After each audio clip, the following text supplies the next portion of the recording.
नमस्कार दोस्तों, एलिमेंट्रिक्स क्लासेस में आपका स्वागत है। जैसे कि आप स्क्रीन पर देख सकते हैं, आज हम पढ़ने वाले peer to peer network architecture के बारे में। ठीक है, इसके बारे में संपूर्ण जानकारी प्राप्त करेंगे। वीडियो को शुरू करने से पहले मैं आपको एक बात बता देना चाहता हूँ, हम कंप्यूटर नेटवर्क सब्जेक्ट को कवर कर रहे हैं, तो इसकी सभी वीडियोज की प्लेलिस्ट आपको चैनल पर मिल जाएगी, आप देख सकते हैं। और भी सब्जेक्ट्स की प्लेलिस्ट आपको चैनल पर मिल जाएगी, उनको भी आप देख सकते हैं, वो भी आपके लिए काफी यूजफुल रहेंगी। शुरू करते हैं आज का topic, peer to peer network architecture. कि एक पीयर टू पीयर नेटवर्क की संरचना क्या होती है। ठीक है, पीयर टू पीयर नेटवर्क होता क्या है। तो पीयर से पहले मतलब समझ लीजिए, पीयर का क्या मतलब है। पीयर हम एक डिवाइस को ही मान रहे हैं, एक डिवाइस है उसको ही पीयर मान रहे हैं, लेकिन पीयर का मतलब क्या है कि पीयर क्लाइंट और सर्वर दोनों की तरह काम करेगा। क्लाइंट और सर्वर दोनों की तरह काम करेगा। ठीक है, क्लाइंट का क्या मतलब होता है, डेटा को रिसीव करेगा, और सर्वर का क्या मतलब है, डेटा को भेजेगा। ठीक है, डेटा को ट्रांसमिट करेगा सर्वर, क्लाइंट करेगा रिसीव। ये हम जानते हैं, ये दोनों का फंक्शन होता है। ये दोनों फंक्शन एक पीयर के अंदर होते हैं। ठीक है, एक पीयर के अंदर ये दोनों फंक्शन होते हैं, इसलिए हम इसको क्या बोलते हैं, पीयर बोलते हैं। डिवाइस कहने के बजाय हम इसको क्या बोलते हैं, पीयर नाम से डिनोट करते हैं। ठीक है, तो अब पीयर टू पीयर, जिसको हम पी टू पी भी बोल सकते हैं, नेटवर्क इन विच इंटरकनेक्टेड नोड्स हम किसके लिए यूज करते हैं, डिवाइसेस के लिए। ठीक है, डिवाइसेस के लिए हम क्या यूज करते हैं, नोड्स वर्ड का यूज करते हैं। ठीक है, तो एक पीयर टू पीयर नेटवर्क में इंटरकनेक्टेड नोड्स, जिनको हम पीयर्स बोल रहे हैं। ठीक है, इंटरकनेक्टेड नोड्स, ये नोड्स है हमारी, जिनको हम पीयर्स बोल रहे हैं। ठीक है, share resources amongst each other without the use of centralised administrative system. तो एक सेंट्रलाइज्ड एडमिनिस्ट्रेटिव सिस्टम, जो कि हमारा प्रशासनिक सिस्टम होगा एक सेंट्रलाइज्ड, उसका यूज नहीं होता इसमें। ठीक है, तो इसमें क्या करते हैं, जो हमारे पीयर्स होते हैं, जो हमारे डिवाइसेस होते हैं पीयर्स, वो रिसोर्सेज को आपस में शेयर करते हैं, संसाधनों को आपस में साझा करते हैं एक दूसरे के साथ। इंटरकनेक्टेड जो नोड्स हैं हमारी, आपस में जुड़े हुए जो नोड्स हैं ये, ठीक है, संसाधनों को आपस में क्या करते हैं, साझा करते हैं, without the use of centralised administrative system. बिना एक सेंट्रलाइज्ड एडमिनिस्ट्रेटिव सिस्टम के, बिना एक केंद्रीय प्रशासनिक सिस्टम के, वो फाइल्स को साझा करते हैं, रिसोर्सेज को, संसाधनों को साझा करते हैं एक दूसरे के साथ। ठीक है, ट्रांसमिट करते हैं, रिसीव करते हैं। क्लियर है बात। अब देखते हैं, in a peer to peer network computers act as equal peers capable of both client and server function. जो मैंने आपको बताया कि पीयर टू पीयर नेटवर्क में जो सभी कंप्यूटर्स है ना, वो एक इक्वल पीयर्स की तरह काम करते हैं, इक्वल डिवाइस की तरह काम करते हैं। कहने का मतलब यह है कि यहाँ पर कोई एक लीडर नहीं होता कि जिस लीडर की बात सभी मानेंगे। सभी के सभी क्या है, लीडर ही है। ठीक है, सभी एक समान है, बिल्कुल इक्वल पीयर्स हैं, जो कि क्लाइंट और सर्वर दोनों का कार्य करेंगे। ठीक है, एक जो हमारा पीयर है वो क्लाइंट का काम भी कर सकता है और सर्वर का काम भी कर सकता है। ठीक है, users control their resources, sharing files and setting access permission independently. तो जितने भी हमारे डिवाइसेस हैं, जो यूजर्स हैं, वो क्या करेंगे, इंडिपेंडेंटली, आत्मनिर्भर तरीके से परमिशंस देंगे, फाइल को शेयर करेंगे, फाइल को रिसीव करेंगे। ठीक है, सारे का सारा जो कंट्रोल होगा वो उनके खुद के हाथ में होगा, जो भी डिवाइस है, जो भी पीयर है। ठीक है, विच फोस्टर्स आर डिसेंट्रलाइज्ड एनवायरनमेंट।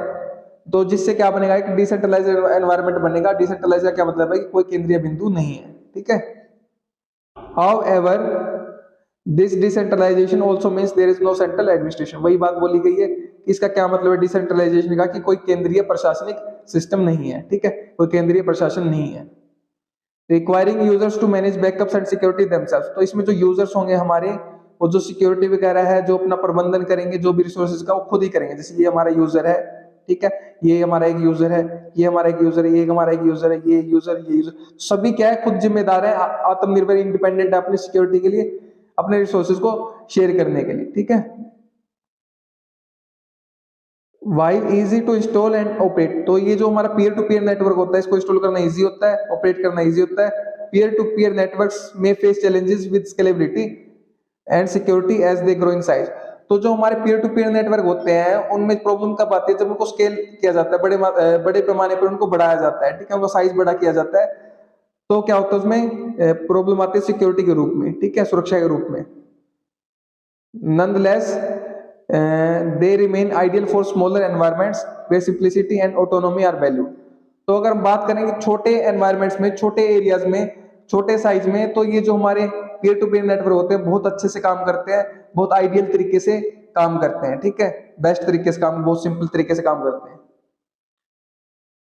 अब इसके एग्जांपल की बात करें कि इसका एग्जांपल क्या हो सकता है कि पीयर टू पीयर नेटवर्क क्या होता है हमारा, उसका एग्जांपल तो बिट टोरेंट हमारा, बिट टोरेंट अगर किसी ने यूज किया हो तो बिट टोरेंट हमारा क्या है, एक एग्जांपल है पीयर टू पीयर नेटवर्क में। उसमें क्या होता है, BitTorrent uses a peer to peer network where devices directly exchange file chunks, ठीक है, to download and share content without a central server. तो बिट टोरेंट एक ऐसी जगह है, एक ऐसा नेटवर्क है, पीयर टू पीयर नेटवर्क है, जहां पर जो डिवाइसेस होते हैं, जो हमारे पीयर्स होते हैं, वो डायरेक्टली एक्सचेंज करते हैं, आदान प्रदान करते हैं हमारे डेटा का, चंक्स का क्या मतलब है, टुकड़ों में, जो हमारा डेटा रहेगा, जो हमारी फाइल रहेगी, उसको टुकड़ों में शेयर करते हैं, ठीक है, तो डाउनलोड करने के लिए और कंटेंट को शेयर करने के लिए, साझा करने के लिए विदाउट अ सेंट्रल सर्वर, कोई सेंट्रल केंद्रीय सर्वर नहीं होता है, ठीक है, क्लियर है बात। तो ये एक एग्जांपल हमारा पीयर टू पीयर नेटवर्क का। एडवांटेजेस एंड डिसएडवांटेजेस देख लेते हैं हम पीयर टू पीयर नेटवर्क के, ठीक है। तो सबसे पहले देखते हैं advantages of peer to peer network. Decentralization, ठीक है, ये हमने पढ़ा भी है। No need for central server और एडमिनिस्ट्रेटर, तो केंद्रीय प्रशासन की जरूरत नहीं होती, कोई केंद्रीय सर्वर की जरूरत नहीं होती पीयर टू पीयर नेटवर्क में। कॉस्ट इफेक्टिव, ठीक है, simple setup, maintenance, reduce infrastructure cost, तो इसमें जो कॉस्ट लागत होती है बहुत कम लागत में ये हमारा नेटवर्क बन जाता है। Peer to peer network simple इसका सेटअप होता है, मेंटेन करना, इसका रख रखाव करना बहुत आसान होता है, ठीक है, क्योंकि इसका इंफ्रास्ट्रक्चर जो कॉस्ट होता है वो कम होता है। रिसोर्स शेयरिंग, जो हमारे संसाधन को ये साझा करते हैं आपस में, users can easily share files and resources, तो यूजर्स जो हमारे हैं, जो हमारी डिवाइसेस है, जो यूजर्स है, पीयर्स है, वो क्या कर सकते हैं, हमारे जो फाइल्स है उनको आसानी से, जो हमारे फाइल्स है, संसाधन है, उनको आसानी से शेयर कर सकते हैं, ठीक है। फ्लेक्सिबिलिटी, लचीलापन, स्केलेबल है, बढ़ाया जा सकता है, and adaptable to changing network needs, अगर कोई नेटवर्क में चेंज की नीड है तो उसको भी किया जा सकता है इसमें अडेप्ट, ठीक है। तो ये लचीला है, ये नेटवर्क में अडेप्ट हो सकता है, ठीक है, अगर हम नेटवर्क में कुछ चेंज कर रहे हैं तो वो अडेप्ट हो जाएगा वहां पर। ईज ऑफ यूज, इसको यूज करना बहुत आसान है। Simple to setup and operate, बहुत आसान है इसको सेटअप करना, ऑपरेट करना। Suitable for home and small office use, तो छोटे घरों के लिए या फिर ऑफिस के लिए इसका बहुत अच्छा यूज हो सकता है, कि छोटे एरिया में ये बहुत अच्छे से काम करता है। Disadvantages of peer to peer network की बात करें अगर हम, सिक्योरिटी रिस्क, सुरक्षा के जो पैमाना होता है उसमें इसका रिस्क होता है हमारा। Lack of centralized control can lead to security vulnerabilities, तो अगर सेंट्रलाइज्ड सर्वर नहीं है, सेंट्रलाइज्ड हमारा एडमिनिस्ट्रेशन प्रशासन नहीं है, तो उसमें थोड़ी सिक्योरिटी की प्रॉब्लम आएगी ही आएगी, क्योंकि सभी अपना जो डिवाइसेस हैं, जो यूजर्स है, जो पीयर्स है, वो खुद ही अपनी सिक्योरिटी देखते हैं, खुद ही रिसोर्स को शेयर करते हैं, तो उसमें सिक्योरिटी का एक वो तो बनेगा ही डिसएडवांटेज, ठीक है। स्केलेबिलिटी चैलेंजेस, जो इसको हम इसका आकार बढ़ाएंगे तो उसमें चैलेंजेस आते हैं हमारे। अब होता है क्या, उसमें efficiency decreases as network size grows, अगर नेटवर्क का साइज बढ़ेगा, ज्यादा डिवाइसेस कनेक्ट होंगे, ठीक है, ज्यादा डिवाइसेस हमारे पीयर टू पीयर नेटवर्क में, जो हमारा नेटवर्क बनाया उसमें ज्यादा डिवाइसेस से हम नेटवर्क बनाएंगे, तो उसकी जो एफिशिएंसी है, जो कुशलता है, वो डिक्रीज हो जाएगी नेटवर्क साइज बढ़ाने से, ठीक है। Dependency on users, relies on individual users to manage and maintain resources, तो जो इसमें निर्भरता है ना, वो यूजर्स पे ही डिपेंड करती है, जो हम यूज कर रहे हैं, जो डिवाइसेस को यूज कर रहे हैं, ठीक है। इसमें क्या होती है, जो इंडिविजुअल यूजर्स होते हैं, जो व्यक्तिगत यूजर्स होते हैं, हमारे अकेले यूजर्स होते हैं, वही रिस्पॉन्सिबल होते हैं, जिम्मेदार होते हैं डेटा को मैनेज करने, प्रबंधन करने डेटा का, या फिर मेंटेन रख रखाव करने के लिए, जो संसाधन है उनके पास, ठीक है, जो भी डेटा है। लिमिटेड मैनेजमेंट टूल्स, ठीक है, सीमित मैनेजमेंट टूल्स होते हैं, सीमित प्रबंधन उपकरण होते हैं। Fewer management tools and monitoring capabilities compare to client server network, तो अगर हम क्लाइंट सर्वर नेटवर्क से कंपेयर करें तो हमारा पीयर टू पीयर नेटवर्क के पास बहुत कम मैनेजमेंट, प्रबंधन करने के लिए और देख रेख करने के लिए, करने के लिए टूल्स होते हैं, उपकरण होते हैं, ठीक है। क्लाइंट सर्वर नेटवर्क की हम इससे आगे आने वाली वीडियो में बात करेंगे, ठीक है। परफॉर्मेंस इंपैक्ट, परफॉर्मेंस में suffer when peers act as servers especially in larger networks, तो परफॉर्मेंस पर फर्क पड़ता है अगर हम, जो हमारे पीयर्स है, जो हमारे डिवाइसेस है, अगर वो सर्वर की तरह काम करते हैं। सर्वर का काम क्या है, मतलब है, मान लीजिए बहुत सारे हमारे कहते क्लाइंट्स हैं, वो एक पीयर हमारा क्या कर रहा है, सर्वर की तरह काम कर रहा है, और बहुत सारे हमारे क्लाइंट्स हैं, ठीक है। तो वो एक साथ क्या है, हमारे डेटा को एक्सेस करना चाह रहे हैं सर्वर से, ठीक है। तो उससे क्या होगा, उसके ऊपर लोड बढ़ेगा। तो लार्जर नेटवर्क्स में ऐसा ही होता है, जिसकी वजह से जो परफॉर्मेंस होती है नेटवर्क की वो रिड्यूस हो जाती है, उस पर इम्पैक्ट फर्क पड़ता है, ठीक है।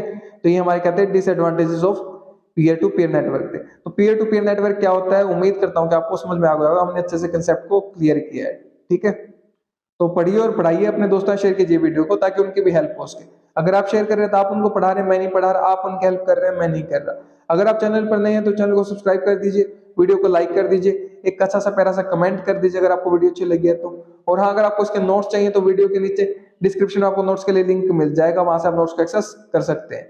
मेरे साथ वीडियो में अंत तक बने रहने के लिए धन्यवाद। Thank you so much again.